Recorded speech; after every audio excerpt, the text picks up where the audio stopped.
What's up? How you doing? Here we are. Beautiful night tonight. A little bit cool, but not that bad. So right now, the current time is 12:31 a.m., which means nighttime right now, and it's Sunday, January 5th. Sunday, January 5th. Having some tea here.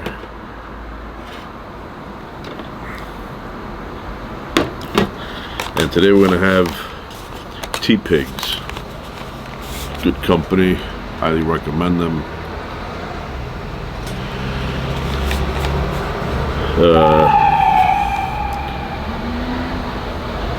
On duty.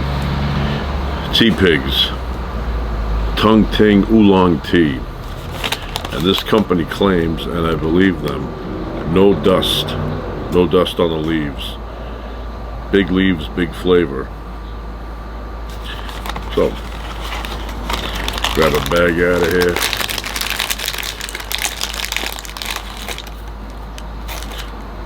Wow, that smells nice. That smells nice. Delicious.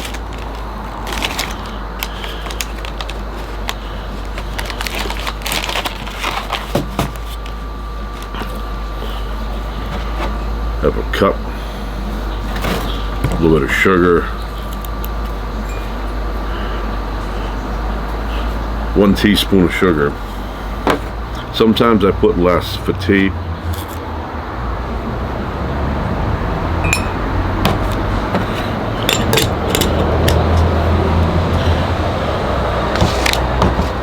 You don't need that much, just a little bit of sugar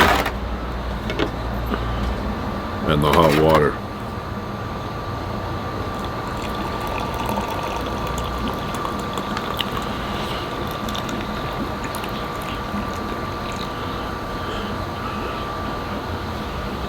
Put this on the side here.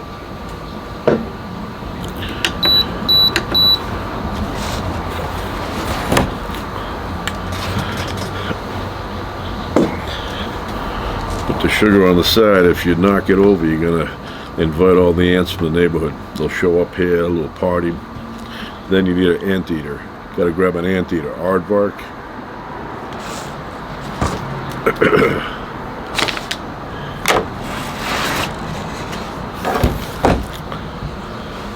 $12:34. Sunday, January 5th, 2025. I don't know what I said before. Did I say 24? Gotta get used to that 2025, so when I go to the supermarket and write a check, I'll remember to put 2025 there. Takes a little bit of time, but I could handle that. Give it a little stir.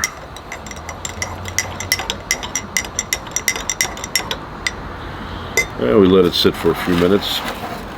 Generally, for tea, 5 minutes, 6 minutes, 7 minutes, I let it seep. When I was a kid, my parents, they would put the bag in, doing these things up and down a couple times, squeeze a little bit, toss it, and that was your tea. Very anemic. Very anemic. I like to let it sit for a while. What's the point? You know, boom, boom, throw it out. I want the flavor.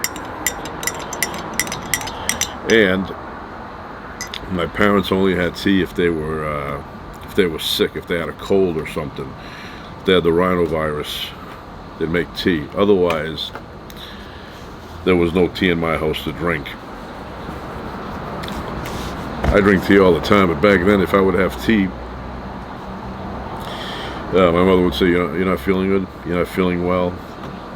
I said, I'm feeling fine. I'm having tea. I'm not having Tylenol or NyQuil. So even now, if she's over, I'll say, you wanna have some tea? And she'll say, I'm not sick. Gets all defensive. So a lot of people, they have this only when they're sick. And really, if you're sick and you only have tea, it doesn't do much. I mean, it makes you feel a little bit better for about 5 minutes, but if I was in England, I would have tea 3-4 times a day, maybe more. Or India. They had a whole bunch of things in there, cardamom and special secret spices that the colonel only knows. So, like I said, let it sit for a little bit. Remember these things, these caps. When I was a kid, we'd go to the local, we had a little store in the neighborhood, and we'd buy a bunch of these. They came in little boxes back then. And then we'd find a pointy rock. We'd get on the sidewalk and we'd pop. And then some of us, like myself, who would get a lot of these, you'd grab a whole roll of them and then take a big rock and start stomping on it, and you'd get multiple hits. And then it would start sparking up, you know, and lighting up. That's what we did back then. We played with simple things. We never really used the guns. You know, they had these cowboy guns, and you'd put this in like a roll, and then you'd pull the trigger, and it would. And today that would be very unpopular. But I never had one of those make-believe guns. Oh, and these are made in Germany. Very unusual, because Germany, yeah, made in Germany. Germany is known for high-quality things.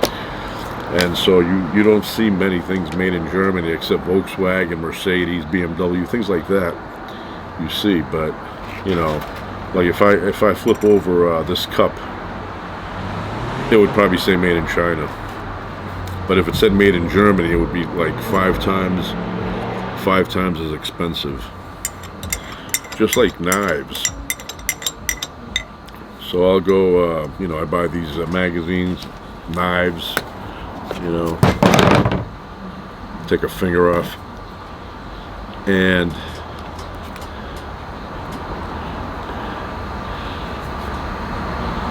so this is a good quality knife. This is made in Sweden. Leather sheath. It's a good quality knife. So what I do is I look at these knives and I see some of them, they're reasonable, and you go, that's a nice knife, reasonable, the price. And then you'll see another one, you'll say, oh, that's a really nice knife, but the price is crazy. And then you'll see the crazy priced one is made in USA, and the cheap one made in China. So you get what you pay for most of the time. Although Taiwan, when it comes to knives, they make good knives and reasonable. All right, that's good enough. I squeezed the life out of it.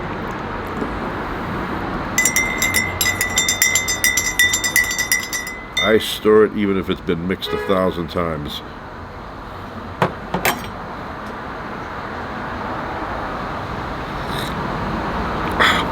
Delicious. You know it's oolong. It has that flavor. If you've ever had oolong tea, you know what I'm talking about. But I appreciate all kind of teas. I even drink the gunpowder one. Made I buy Stash, another good company, Stash.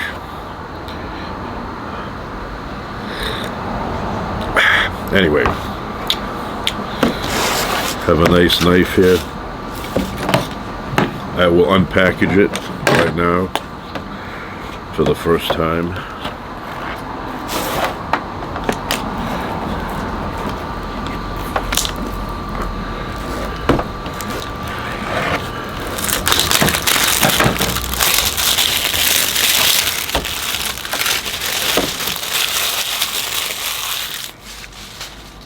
I feel like I'm opening up my prize. Beautiful box, look at that. Opens up like magic. And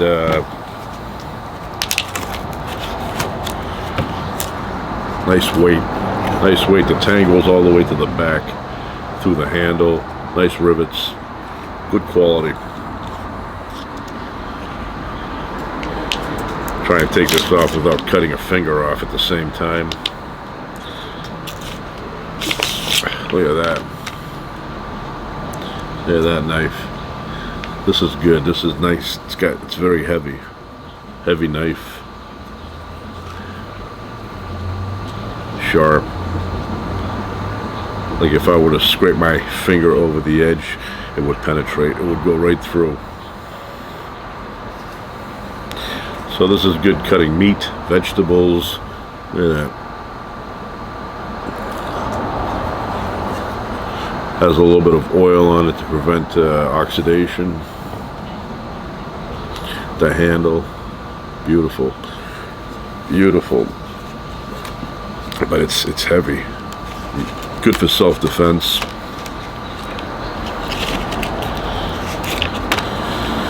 Put this on the pin.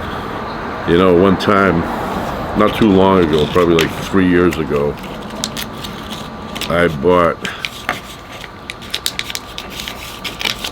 a brand new knife.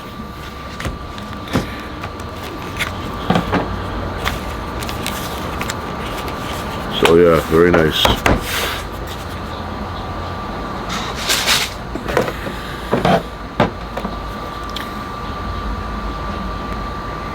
So this is a Mora knife.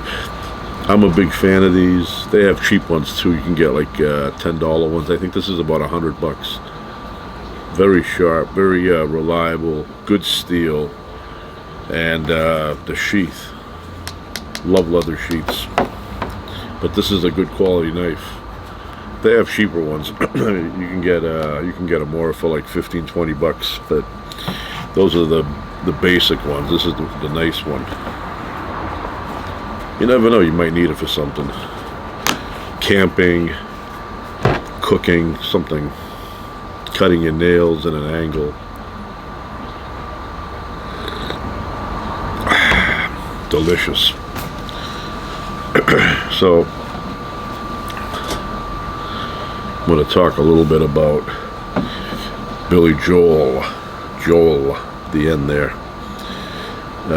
Kind of like in that mood right now to talk about him. So, as most people that watch this channel know, I, at one time, was a huge Billy Joel fan. Huge. And when I say huge, I was like 1% of 1%. So whatever that is, not 1% out of 100, the top. I was the 1% of the 1%. I was that into him. And anybody who knew me back then will tell you that I was crazy into his music. Everything about him. And we didn't have the internet back then, so you had no idea if he was working on a new album, if he was somewhere touring, no idea. Now you type in boom, boom, pops up. You know all the details, you know what's going on. But I became a fan during 52nd Street album. When that was released, I got hooked. But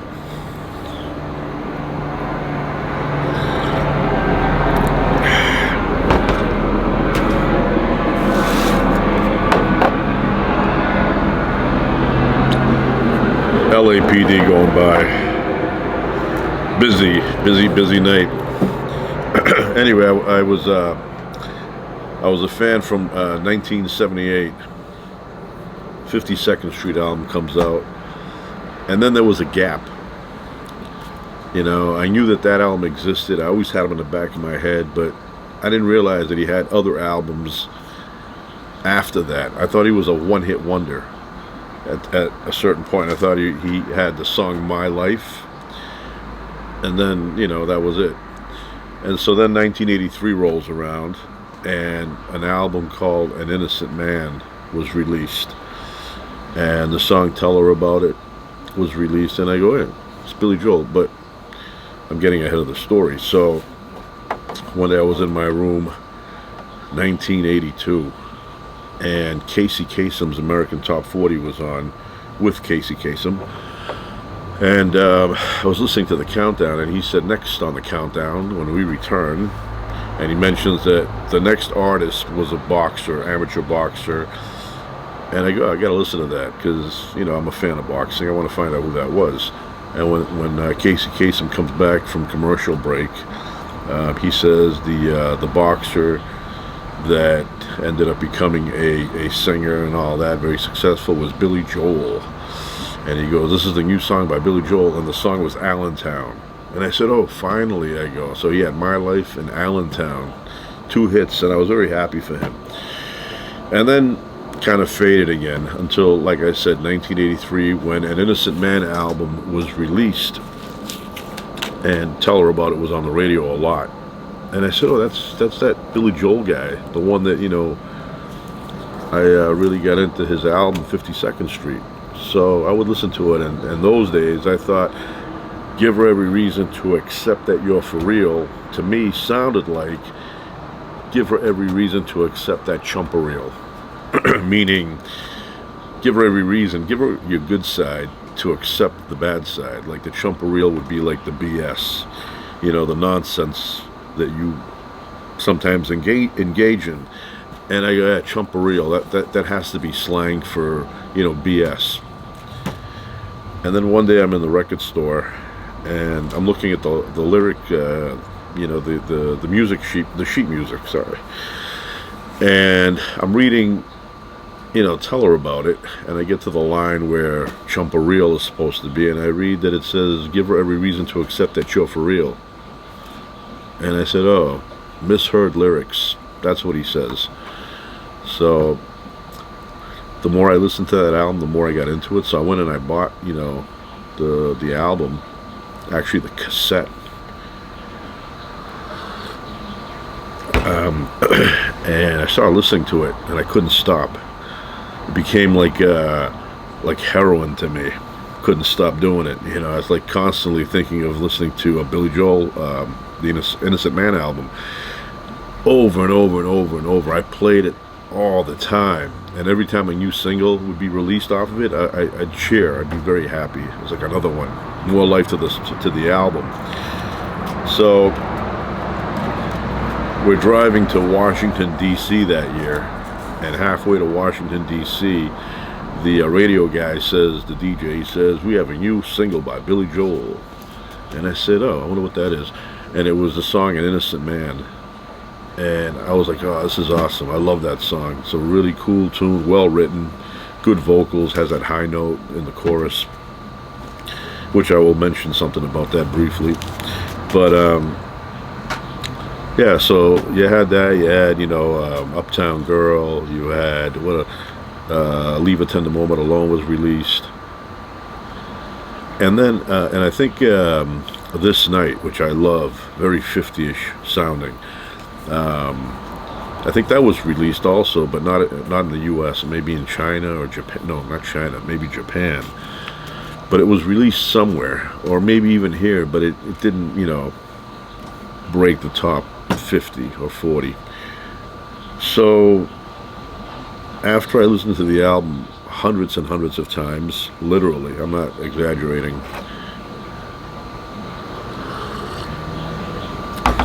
I didn't hear any more singles. Like, I go, there's nothing else to release off of this album. But I was kind of into the song Keeping the Faith, but I back then did not hear that as a single. I just didn't hear it as a single, I didn't think that they would ever release that. I thought that was a B-side song. And then one day, I'm watching MTV at home in the kitchen, where I usually watch television. And I think Martha Quinn said, we have a premiere, Billy Joel. And I said, wow. Like, what possibly could he have released off of that album? I mean, I thought all the hits were gone. I thought all of them were released. And it opens up with Joe Piscopo getting his shoes signed. And, or I guess he's at the end. Kid shining shoes, and then the news reporter says, is Billy Joel innocent? Is he keeping the faith?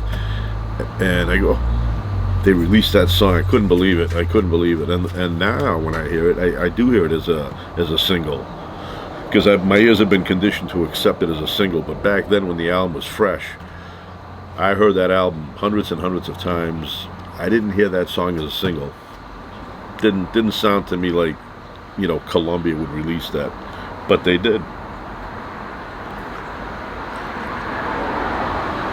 And it's a cool tune. Is that The Cleaning Lady? It's based on that song. So,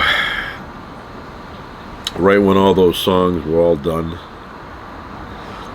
I was craving more stuff. I'm like, he's got to be coming up with something. It was 84, 85 going in. And then I heard Billy Joel's releasing an album, and I was so excited. I had read it somewhere. I was very excited, and then I found out it was a greatest hits, and then my excitement went from a 10 to about a 7, and I was like, yeah, that's gonna be the old stuff. I already know all the old stuff. But then I heard that there's going to be a couple of new tunes, and my excitement went back up to a 9.97. And then when they released it finally, I went and I bought it, and I listened to it, and I zeroed in on the, like a laser beam on the new songs. You're Only Human, Second Wind, and The Night Is Still Young. And I became a fan of those. I was like, ah, these are cool. So I listened to those constantly, because that was the only new stuff. I had an appetite for his music, but I wanted to hear something new now, because I had already gone through the other albums, and this is what I did. So when I was a big fan in the early 80s, 83, I started buying his older stuff one at a time, old album, listen to it for 2 months, and then I would pretend that there was another release coming, and then I'd go to the record store and I would buy the next one. And I did that for all the albums, 2 months, listen to them as if they were brand new. And then finally I had listened to all the albums all the way up until, you know, the greatest hits, including the new songs, and now I was like getting fidgety. I was like, there's got to be something. He's got to be writing something. Now it's been 3 years. You know, it was like 86 was rolling around, and I'm in the record store, which was a common thing for me. It still is.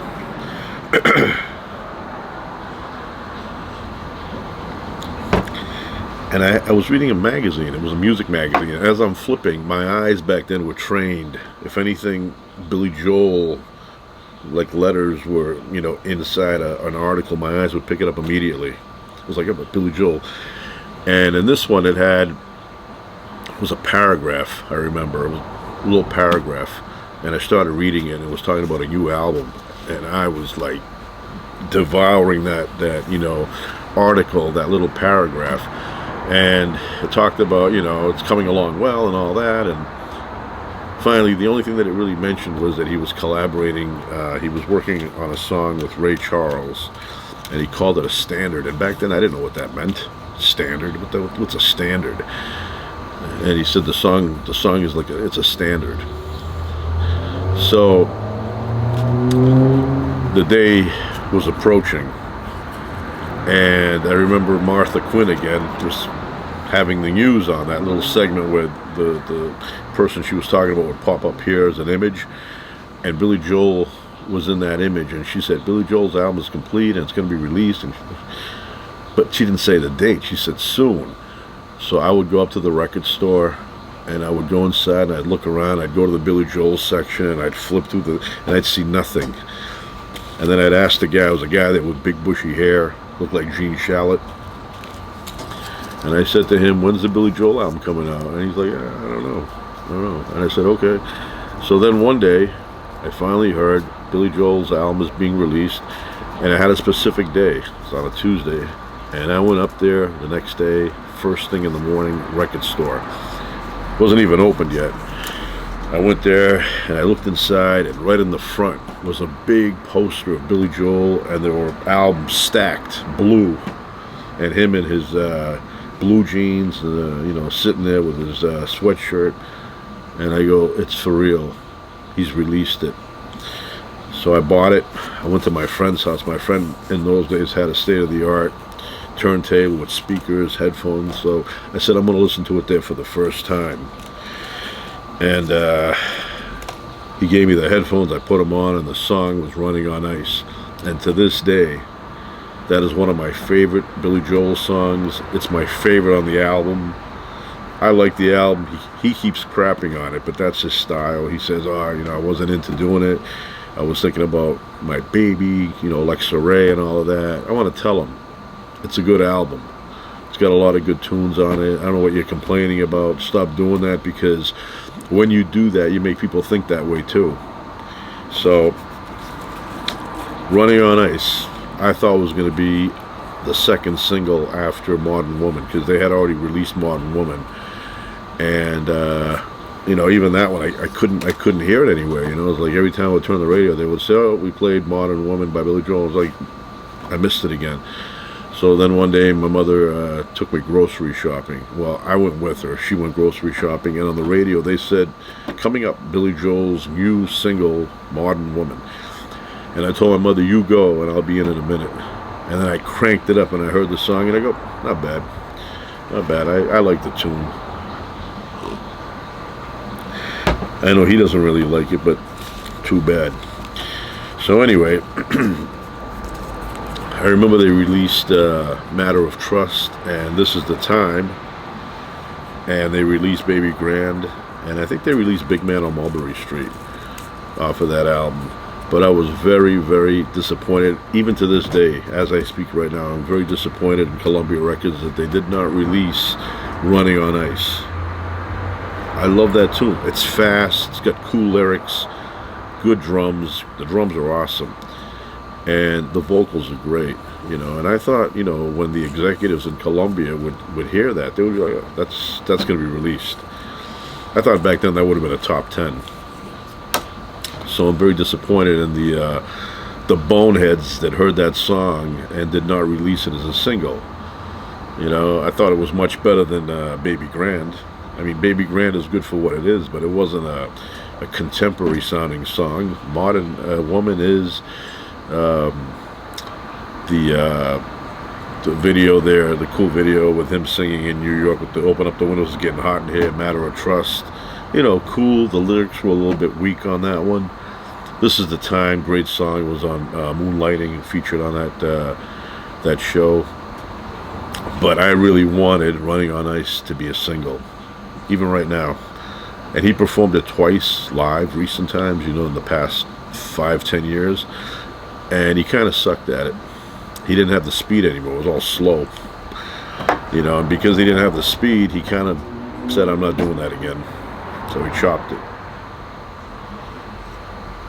Plus, it wasn't released as a single, so most people, unless you're a big fan of his, they don't know that song. So anyway, that's what happened. And, I was very excited when the Bridge came out, when the Bridge album came out. Like I said, I was the first one there. I had gotten there like an hour before the store opened. And I played that and played it and played it and played it. It was like, for me, awesome. I couldn't get enough of it. Constantly playing it. And I remember Halloween, I went with a friend of mine, a couple of friends, that we went to Serendipity. It was a restaurant. And it was Halloween, and we dressed up like bums. Went up in the attic, and I got all these old, clothes, put them on. My friend did the same thing. And the other person was a friend too, but I didn't know them that well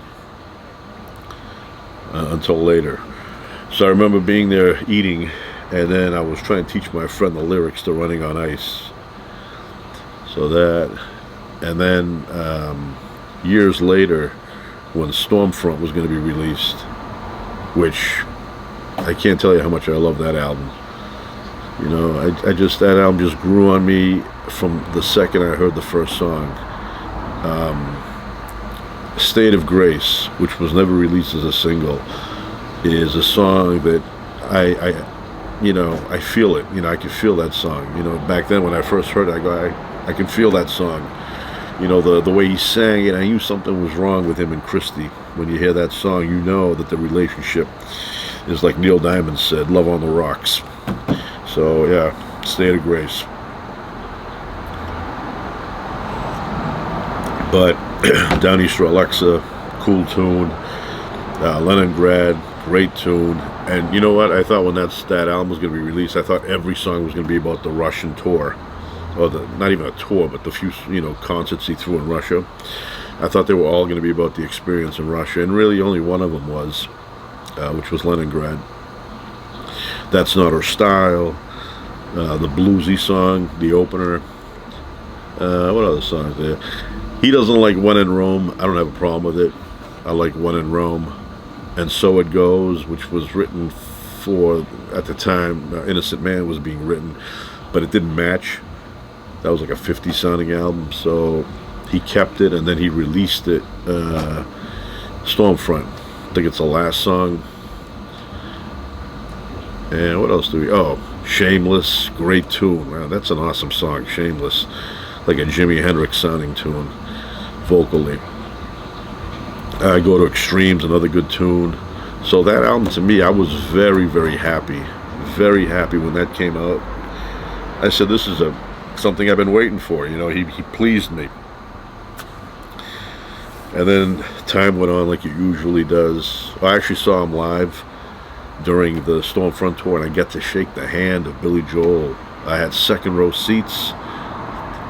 2 concerts we went to see. They were right up there by the stage, and then they let us rush the stage. The stage was up here to me. I was leaning in with my elbows on the stage, and I said the story before, but I had an album from the Hassles, an original print, no scratches, perfect mint condition album, and I snuck it in. I don't know why I snuck it in. I don't think they would have said anything. Had a wool coat in those days, and I put it in here, and I zipped it up. I didn't tell anybody about it, not even my friends that came with me. And I said, if I can get close enough, I can throw it up there like a frisbee. And then I put my information in there. I had my name, had my phone number, and I thought, definitely he will call me. If he gets this, he'll be so impressed. He's going to say, where'd this guy find this? I'm going to call him up. And then when they let us rush the stage, I was even closer. So now I just had to toss it, Anyway, so he's singing For the Longest Time, a cappella. And he's, doing his little hip-hop dance there. And I said, this is the time to throw it up. So I threw it up on stage, and it's spinning and spinning and spinning, and it lands right next to him. And he starts dancing on it. And I'm like, oh man, that's an original in mint condition Hassles album, which is the band he was on before he became a solo artist. So as I threw that, somebody threw a bunch of roses on there. They landed on the piano. And then the guy, the stagehand, whatever he is, he looks like a little bit like Elton John from Sleeping with the Past. He came out and collected it, grabbed the album and everything, and I was so excited. I go, oh, he's going to go back there. He's going to look at that. He's going to see my name. He's going to see my phone number, and he's going to call me up. And then the next day, I stayed home, and I waited and waited and waited, and the phone rang, but it wasn't him. So very disappointed. I gave it a few days, and I said, yeah, he's not calling.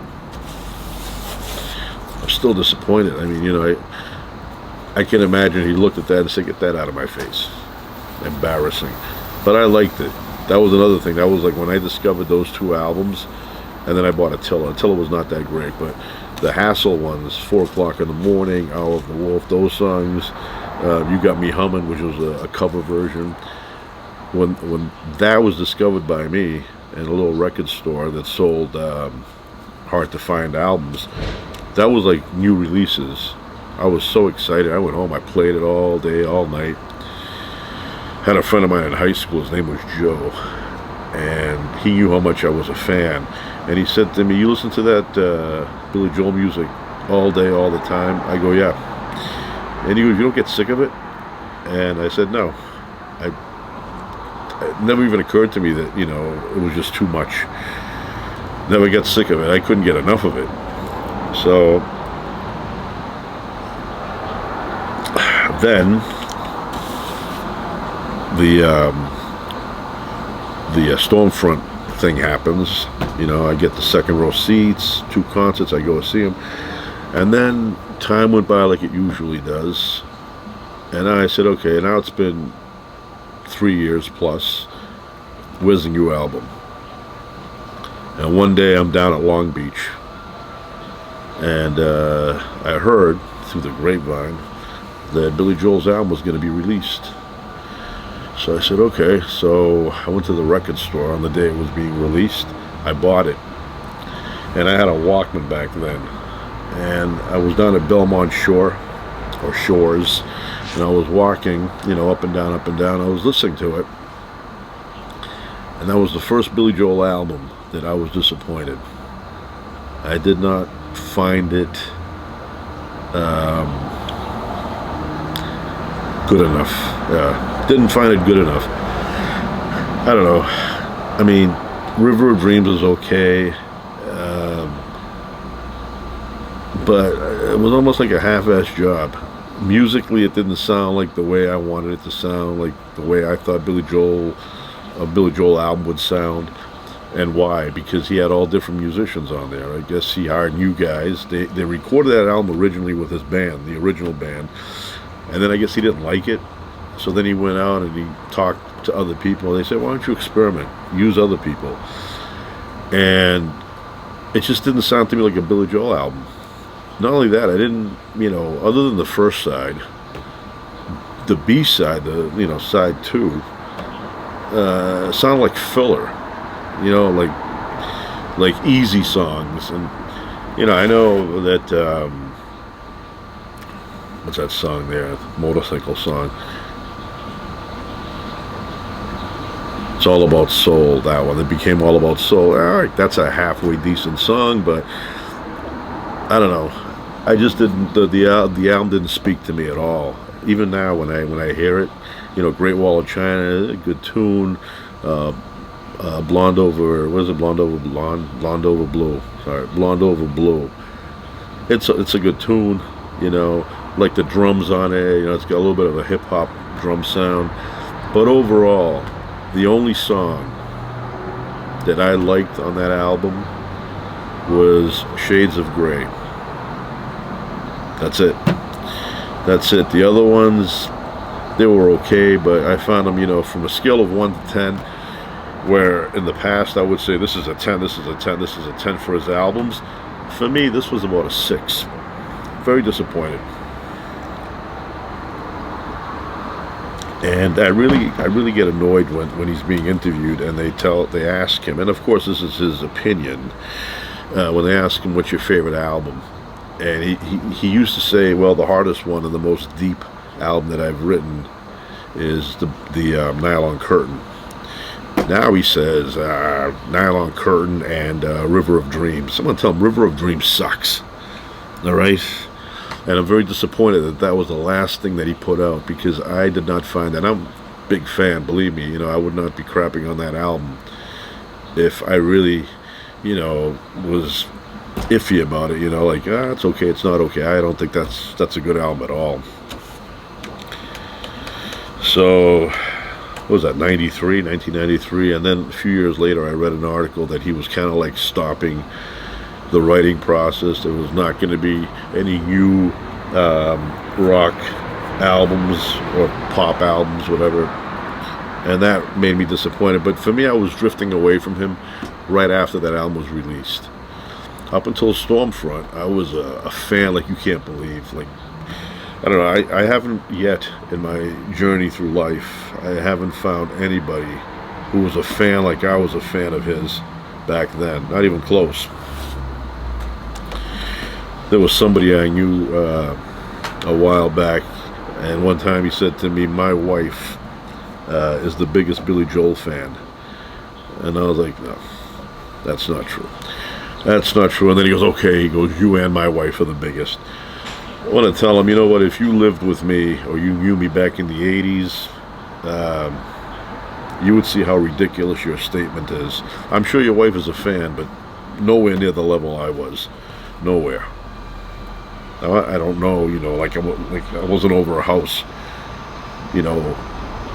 keeping tabs on her habits of the Billy Joel songs, but I'm telling you, I was very intense when it came to his stuff.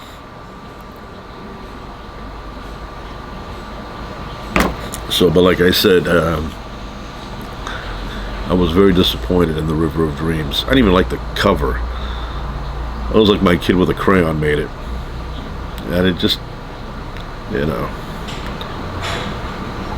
So, had noise back there. So, yeah.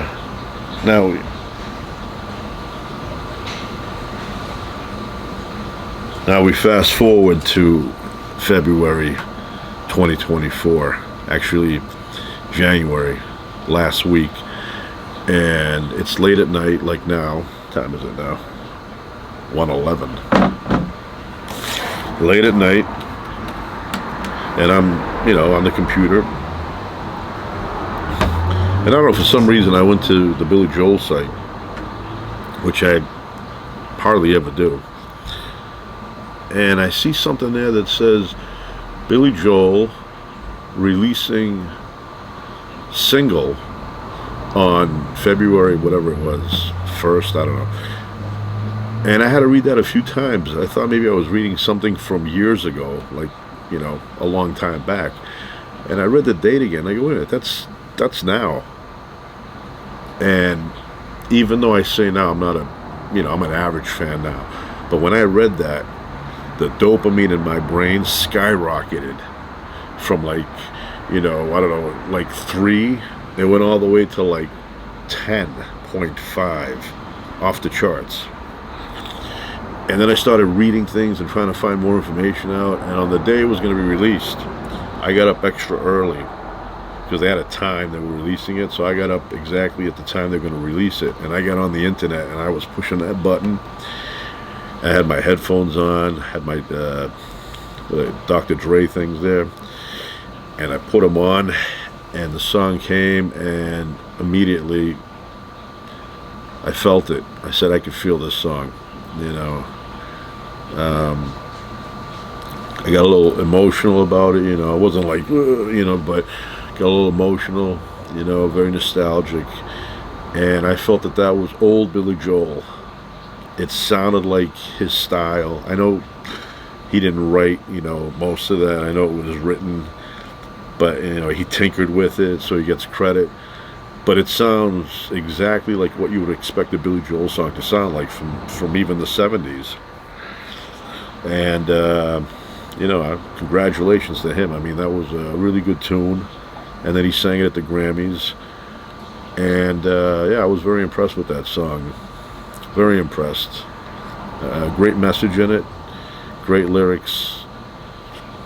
Vocals, I know they did a few adjustments there to make him sound younger, because on that song that was released last February, he sounds like Billy Joel from 1985. Billy Joel of 2023-24 sounds a little bit deeper, sounds a little bit more gravelly. So they adjusted a couple of things here and there. AI de-aged his voice, which I don't have a problem with that. And that's why I was even more nostalgic. But I can't tell you how I felt inside when that came on and I heard it for the first time. It was like, like somebody you thought had died, and then you found out, no, they faked their death, like Eddie and the Cruisers, right? When his friend sees him at the beach at the end of the movie there, part 2, and he gets all emotional, he gets angry at Eddie Wilson. And then Eddie has to explain why he did it. Well, that's how I felt without the anger. This euphoric feeling, like, oh, he's back, And then there were rumors that this is just one song of many. Like, there's an album that's been completed, and I thought that was true, too. Helicopter.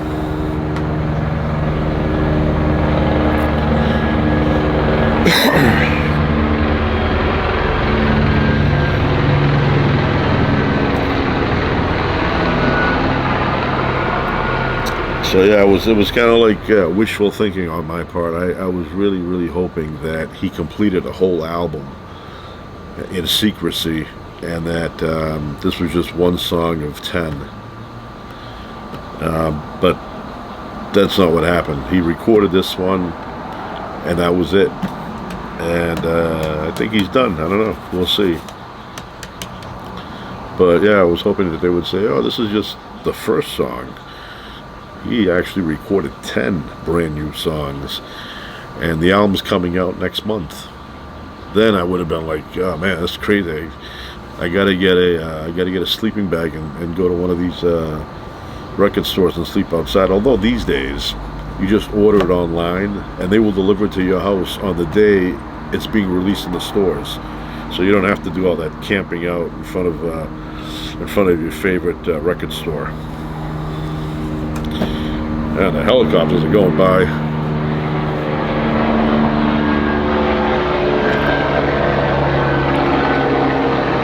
So, that's it. And if a Billy Joel song comes on the radio, I will still, I'll turn it up for nostalgic reasons.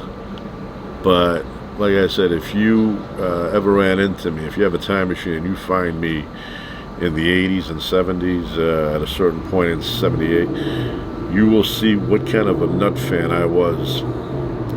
Now I'm average. Now I'm an average fan. So I bought this little hammer specifically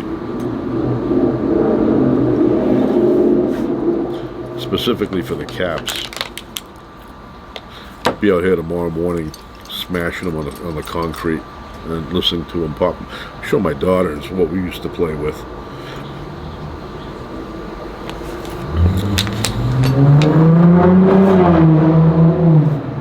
Mama's boy got kicked out of the house. And I will say, up until recent times, that phone number that I had written in the Hassles album was still active. So had he called it maybe a few years ago, yeah, that still worked. It doesn't anymore. It's changed. But yeah, now I wouldn't be able to find me unless he saw this video, and he'll be like, "Oh, that's that guy that threw that album on stage that night." Yeah, cool phone call though.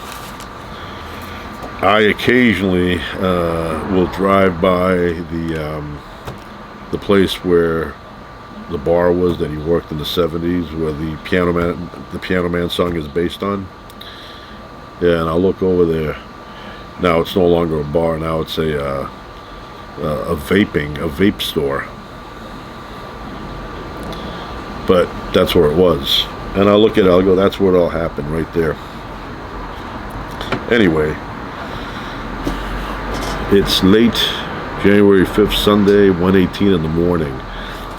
And I think I'm about done. I finished my tea, delicious. Highly recommend it. Tea Pigs, between green and black.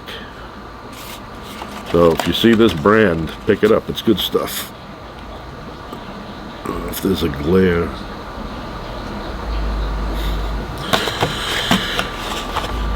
So that's it for now. Ciao.